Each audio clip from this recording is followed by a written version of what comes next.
DNA Video Productions is a full-service video producer with a fleet of drones, 4K, and HD cameras, as well as a crew of video operators. We handle commercial and residential real estate videos, as well as events for promotional purposes. We create book trailers, both live-action and running stills, music videos, and website videos. We also film series shorts for online distribution and are currently involved in filming a political parody. We specialize in low-cost movie making. Call DNA Video Productions at 941-748-6865 or visit our website at www.dnavideoproductions.com.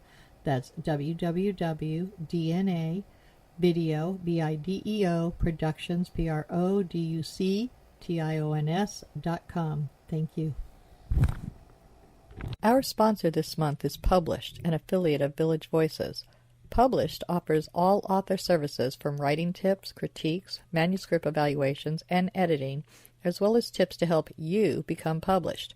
If you prefer to self-publish, purchase the step-by-step book on publishing through Amazon, or purchase services a la carte, from formatting to creating custom covers, or even tips to gather endorsements.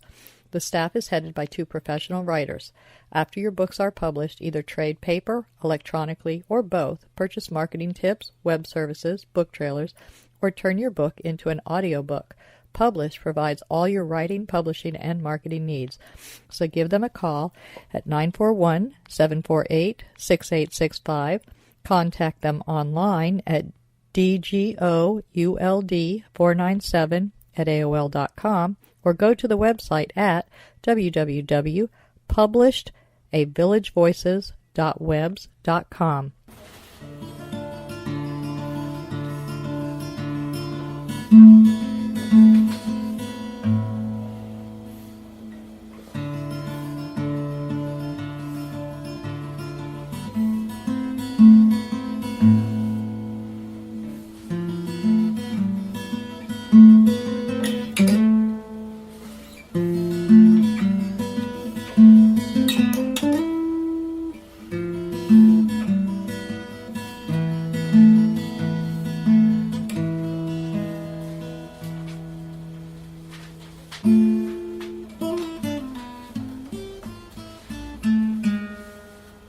Good afternoon. Welcome to Culture Coast. The intro you just heard was by Alan Lusitano, and today we are interviewing author Brenda Spalding. Hi, Brenda. Welcome to Culture Coast. Hi, Donna. Glad to be here. Now, you have, well, let's start way back at the beginning. When did you first start writing? I started my first writing in 2010. What about going back all the way to high school? Did you ever write stories back then, or No? What brought you to the idea that you wanted to be a writer? Was there something that hiding in your mind, in your imagination, that needed to come out? It was actually, I gave myself a little challenge. I was with a friend over on Wares Creek, 4th of July, 2010. And she had written a little story about her granddaughter and a dragon. And it was really cute. And she never did anything with it. So I went home the next day and I said, I can do this. And I sat down and wrote my first book, Just Batty, about my grandson. And the South Florida Museum was doing an exhibition on bats at the time. And I love all kinds of creepy crawlies, endangered things.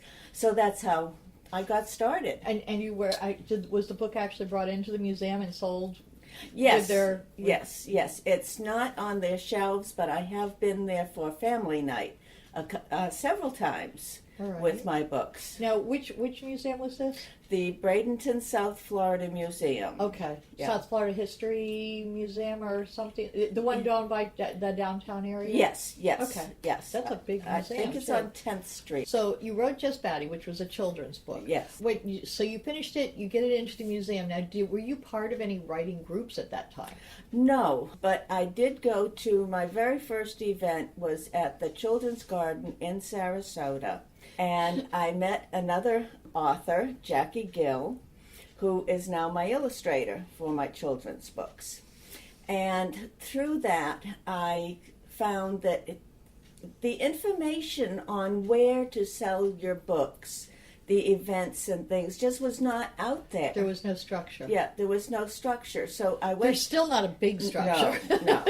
But you worked on that. I did. I went to Mixon's Farms in Bradenton. They had a author's day that you could go in and sell your books at your table, and they were actually buying our books at that time. And I met other authors there, and nobody knew of anywhere where these events were cataloged or, in one place that you could go. And so over the course of the next couple months, I found more and more authors didn't know where their next event was going to be. So I started collecting emails and having people tell me where the next event was going to be. And then I would shoot out an email to all these people. And eventually we founded a group. Now, who's we? This is ABC Books for Children and Adults. And it started in 2012. March of 2012 was our very first meeting at the Crocker Church in Sarasota. And we had about 12 authors show up. And that's where our group started from. And this is mainly a marketing group, more than anything, right? You don't teach people how to write. No. They go to those other groups for that. Yes. Yours is about marketing your books. Yes. Especially a focus at first on children's books. Yes, it was originally children's marketing because nobody was doing children's books. All these adult authors had ways of doing this, but nobody was helping the children's authors. And then over the course of time, we found that some authors were writing children's and adults. Such as yourself? Such as myself now. And they needed the same help that the other authors did. So that's how we ended up expanding. And accepting all fiction. Accepting all authors, Okay, yes. Now, you wrote Just Batty, and then you started this whole marketing. You got involved in the marketing side of it because you realized there was just this vacuum. Yes. So yes. What was your next book? My next book was Hayden's Garden, which is about your which grandson. is about my grandson. I have 4 Hayden's books out now, and they are all inspired by my grandson Hayden and his view of the world and finding little things that he gets amused by. And he was trying to grow a garden on the back lanai and not doing too well. So I decided I would write Hayden's Garden because they're all set on a farm. And so that's where Hayden's Garden came from. Now, did he eventually get his garden to grow? He did a little bit. Flowers were much better than vegetables. But he did. Now, what age group are the Hayden's Garden and Just Batty and the other children's books? Yeah, they're all geared to the read to me before bedtime because Hayden was 3 at the time. And he's now working on, he'll be 7. So they're in that age group where you read to them before bedtime until they're about 6 or so and ready to take off on their own. It's right up into the first year of school, First maybe. year, yeah. Not kindergarten. Kindergarten, first grade. So they're around before there that. somewhere, yeah. They can go through the pictures, and now they're learning to read at such early I know. ages. Yeah. It's incredible. Yeah. My granddaughter could read before she was in kindergarten. I'm like, I don't remember Yes, doing that early. There's a big difference between the parents that really coach their children into reading early and the parents that think, oh, I'll let the school teach them. And that aggravates me. But You're right, there is. Yeah. And they seem to have a big, huge head start when they learn to read early. Yes, very much so. Because then they're off on their own. Yes. Their mind gets to build on that without the television. Right. And, sometimes the television shows are doing a decent job of teaching them to read as well. Yes, some of them are not bad at all. We'll move on to the next. So you wrote Hayden's Garden, and so did Jackie do your illustrations on that? Yes, Jackie Gill is my illustrator for all my children's books. All right, so what was your next project? My next one was Hayden's Halloween, because that's his most favorite holiday of all time. And As it should be. As it should be. And I always incorporate the bats into all the Hayden's books. So in Hayden's Halloween, the bats have moved into the bat house that they put on the family farm back in Just Batty. And they do a flyby as a treat for all the guests at the Halloween party. Oh, nice. So how did we get them into the garden book? Into the garden book, they're sitting on the porch and they're watching the bats swoop over the pond. Okay. Yeah. So there's an entrance. Yes, there's a bit of how, these bats, which are so very important. I'm a batty about bats. And so I want the kids to realize that bats are not bad. Where were you on the marketing thing with your second Hayden's Garden and then Hayden's Halloween? You had already started the ABC group? Yes. We started the ABC group in 2012, and Just Batty had been published in 2011. Okay, so it was part of that was all you had books to market yourself. Yes. So that was a good thing. Yeah. Now, how is that group doing now with you? I know it's still doing well, and you've gone through quite a few different changes. Besides adding the adults on, you've moved around and.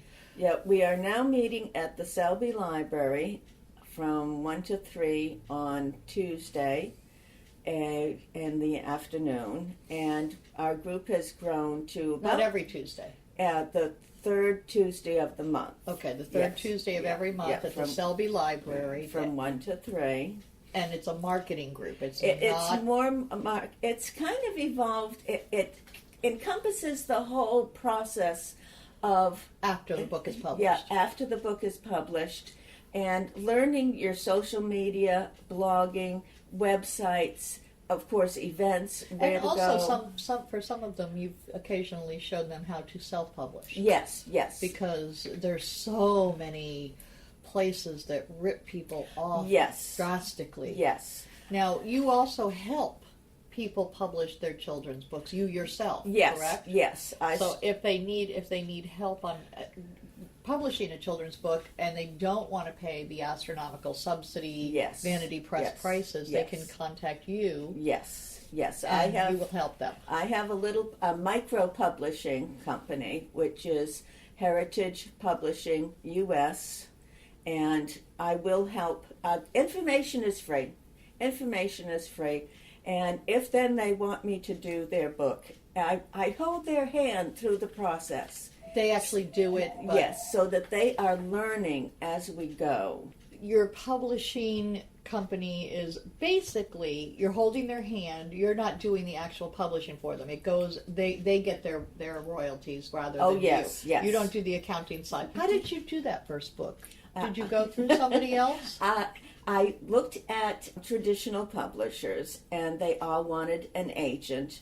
The agents all wanted query letters. And because I started when I was 62, I figured I'd be dead and buried by the time a traditional publisher especially picked me with up. children's Especially books. children's books. Children's books, you have to have some kind of children's educational background before, or be Madonna or a celebrity. Yeah. You have to be a famous mom to do a children's book, or you have to be a doctor. Yeah. Of some kind of children's education. Or a well-known or some kind of book to get in there. There has to be. You have to have a platform already built for children. I'm sure anybody on Sesame Street or any of those could probably write a book and get it out there. But it's really, they will only do it if your name is going to be recognized by mothers everywhere to buy those books. So otherwise, children's authors really have to do their own. Right. And then sell them through the type of marketing that you do. Yeah. Now, that's not the same type of marketing that other authors have. You can't just put it up there and expect it to do well on Amazon. No, it'll never happen. It'll never happen unless you're famous or your name is recognized. You have to have that. You have to have a huge fan base of mothers probably to sell a children's book. Yes. I do much better at events, and I'm one of the nutty authors because I actually enjoy events. Most authors don't. It's the difference between introvert, extrovert. Yeah. But children's authors are a little bit different there because they really do like their audience. Yes. Children's authors love children. Yes. Otherwise, they wouldn't be writing children's books. So they don't mind interacting with them. What kind of events and things do you go to? So give us an idea of where people should be looking for children's books now. For children's books, you look at the arts and crafts shows. A lot of churches will put on a church bazaar type thing. Well, I remember going to those when I was a little kid. Yeah. Elementary schools would sometimes have little festivals. Yeah. And so PTA. Yes, that's a good start to get you out there. And there's the Venice Book Fair in March. There's all kinds of things, really, but you really have to dig for the information. Or they have to join NBC. Or they have to join NBC. All right, now, how many places do you have on your list right now? Because I know you have a list for your members of places they can contact and sell. How many I have? I would say I have a good 10, 15 at least events. On my list. Events. I have events all the way up to March 2017.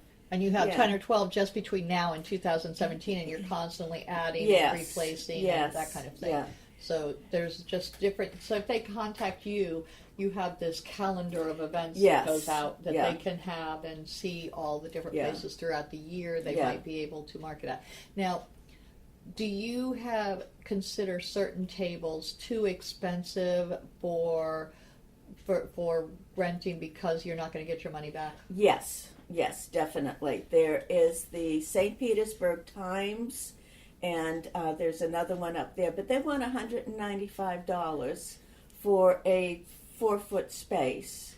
And I think that's too much because... How many books would you have to sell to get that money back, let alone, and how many are you likely to sell? I figure you're going to get... your profit might be $10 a book, let's say. So you would have to sell 19 books that day. That's not going to happen. That's not going to happen. My average is 5 to 6 books a day at an event. Sometimes I do better. I was just at the Fruitville Grove Pumpkin Festival, and I sold 12. Very nice. Now, you're doing that quite a few weekends, aren't you? Yes. Our group is down there every weekend in October with different authors on the weekends.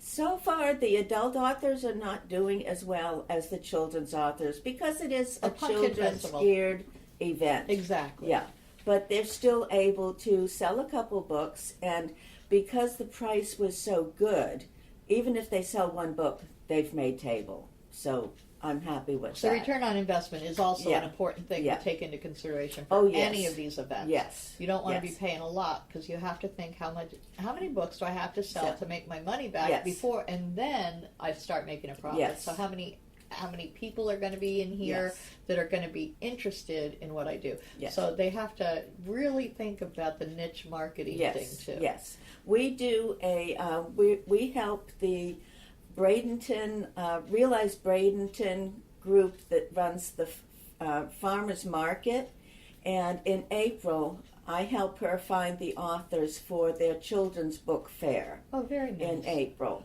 So that's a big event. That's for y'all. a big event for us. Yeah. Now, at some point during your children's authoring and publishing for children, you came up with an adult book to write. Yes. How did that come about? I love ghosts. and bats. And bats. And Halloween. And so this story just came out of my head. I don't know where it originally started, but I think there was a program on television called Salem. And because I'm a little Boston girl, I've been to Salem. So I wrote a present-day story, no witches included, based in Salem, Massachusetts. And it just struck me as, I like this. I'm having fun with this. And it's a chase to find a lost family treasure. And, of course, I kill a couple people off. And so it's a mystery? It's a mystery, murder mystery, and I'm Irish. So the family roots go back to Ireland, and they also go back to the witch trials. So the names of the people have relations to the witch trials to Ireland. And all the clues that this young lady has to find and solve are all related to an Irish family treasure that's been lost. It ended up calling it Broken Branches because it's two different branches of this one family going after this family treasure. It's lighthearted murder mystery. I can't write like a cozy? Yeah, like a cozy. Yeah. Okay. So people I can't write them deep All right. Now, you also have a second adult book that you've written. Yes, I wrote Bottle Alley, which is about my hometown of Newton, Massachusetts, back in 1938. In the 30s and 40s, the traveling gypsy carnivals came through the area.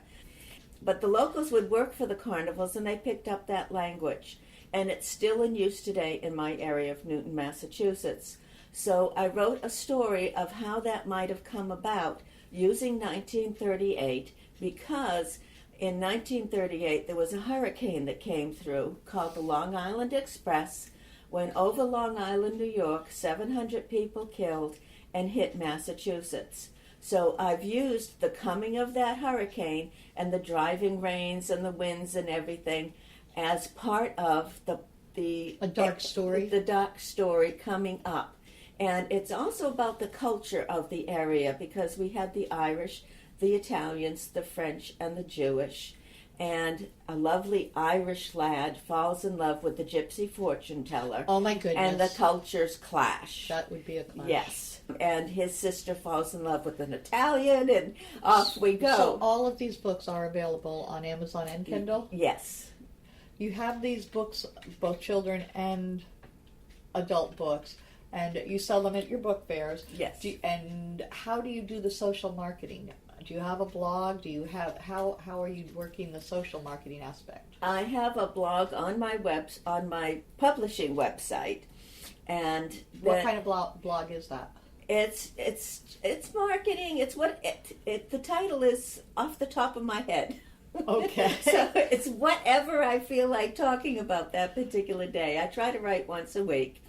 And it might be about marketing. It might be about publishing. It might be about editing. It could be about anything. But I do blog something on there. associated with writing, though. Something associated with writing. And that's on your publishing website. Do you have that shown anywhere else? Are you cross-blogging with anyone? I am learning how to do that. It's all a learning curve. It's all a learning curve. And the more you extend that reach, the better you do. Yes. So what else do you do to market yourself? I'm on LinkedIn, and I have about 1,400 followers on LinkedIn. And there's also a place on LinkedIn where you can write an article. And I have started writing an article once a week on LinkedIn. Are they the same ones that you're using? No, different ones. Different ones. More writing. More writing. Yes. Writers sit in a chair, write. You're right. Now, I'm just hoping to help some people avoid the costly mistakes that some, myself included, have made. I know. I have seen it on LinkedIn because I am also a member, and I have seen people talking about, somebody offered me this a publishing contract, and I only have to pay $800, and I'm cringing. I'm like, no, don't pay to write. No, you don't pay; they pay you. Yes. That's the biggest mistake there. You don't pay them. You wrote it. That's why I like Create Space, because I fell in love with Amazon when they gave us Create Space and Kindle. I am a staunch advocate of Amazon because they have changed the industry more than the printing press. They have given. I think the biggest problem that people don't realize is with the traditional publishers, which are down to 5. Yes, you're going to give me all those little names that people, but they're all under the 5 imprint. All those imprints. All those names are just 5 major publishers. Right. And those 5 major publishers only accept agented work from AAR agents. Not just any agent, it has to be an AAR agent. And there's only less than 500 AAR agents, which means there's this bottleneck right before the publishing thing with 500 agents. What we really need is 5,000 or maybe 50,000 agents out there that they will accept work from. And then we might get rid of that bottleneck. But until the traditionals realize they need way more agents to let because I do understand they need gatekeepers. Yes. They need somebody to vet these books and make sure that they're well written, that there's a good storyline, that the elements of good writing are there. Yes. And that they're well edited. Yeah. I get that. Yeah. But they have closed it off to the point 500 agents with over 3 million books a year. You can't possibly there's no way they can find all the good books. They can't. No. So so many good writers have been ignored. Yes. That until traditional realizes they need far more gatekeepers to help open those gates and find good books, we're in trouble. Yes, so that's yes. where Amazon has changed the game by allowing us to publish if we learn our own marketing. And that's really the best way to put it. I'm a major fan of Amazon. Yesterday I have just uploaded Broken Branches, which was my first adult novel. I've uploaded it with a new cover and a new trim size formatting, and I'm ever so pleased with that. Yes, good. And that's another thing. You can always change and alter and edit. You can have a second edition, and there's so many things you can do. It was with Ingram Spark, and I took it away from Ingram Spark to re-release it with Create Space. And because the Ingram does not do much for marketing, and since I do my own marketing, why should they get a cut of my book? So I went through Create Space. I'll get better royalties and better exposure. Very good. Yeah. Now, you said you have the one site for your publishing, your blogging and stuff. What is that site? It's www.heritagepublishingus.com. And for your writing, how do people find your books? Find my books. They are listed on my publishing site. And I do have a sale site on my publishing site, and they can just Google my name on Amazon, and everything comes up. And that includes on Amazon. You have an author's page on Amazon. Yes, I do. All right. So if they go to Amazon, what is the name that they're going to be looking up? They're going to be looking for Brenda M. Spalding. And spell Spalding, because I'm sure people will have trouble with everybody tries to Brenda's easy. Brenda's easy. Everybody tries to put a U in it. It is Spalding, no U. I don't know why we try to put that U in there, but you're right. Even I'm guilty of that from time to time. Yeah. So it's Brenda M. Spalding, and they can find you on Amazon, or your publishing page is Heritage Publishing US.com. I'm a little funny. I will not deal with China to get my books printed. A lot of people will send to China thinking it's so much cheaper. They do have some really good color in the Chinese publications. It's just that then you have to buy bulk. Yes, and I can't do that. Yes, then you have to buy. If you go to China, you have to buy bulk. You cannot do what you do on Create Space, which is print on demand, which means we don't waste paper. Right. We save the trees. Yeah.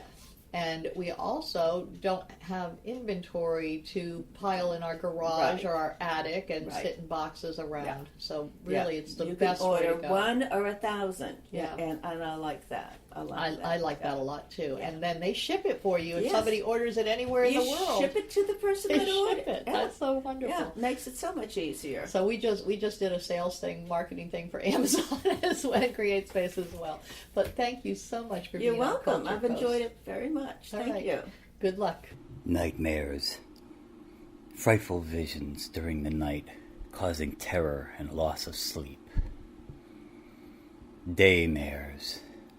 Frightful visions during the day, causing fear and paranoia. Gothmares.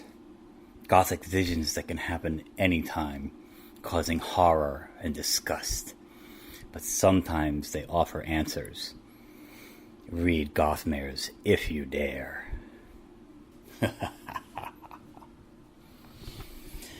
Gothmares, a young adult novel by Al Musitano, available on Amazon and fine bookstores everywhere. Village of the Arts, the largest artist colony in the state of Florida, located on 42 acres, includes artists, homes, galleries, gardens, and restaurants featuring handcrafted gifts, fine art sculptures, painting, photography, enviro art, healing arts, books, mystics, and musical variety. A few of the galleries are unique in their offerings. Village Voices specializes in books and art created exclusively by Florida residents. The Dancing Crane Gallery offers fine art, custom jewelry, and unique, innovative art. The Village Mystic offers all things metaphysical: meditation, massage, mediums, aromatherapy, psychics, shamans, Reiki healing, and the gem mine, where you can mine for your own personal treasure. Yoga Arts offers classes or one-on-one coaching. Musicians and bands can be found throughout the area. Many of the artists and musicians offer classes. Restaurants and bakeries provide respite for the weary and magic for the foodies. Visit during the first Friday Art Walk and stroll through the shops and galleries enjoying free appetizers, wine, music, and demonstrations. For hours and information, please visit the website at www.villageofthearts.com.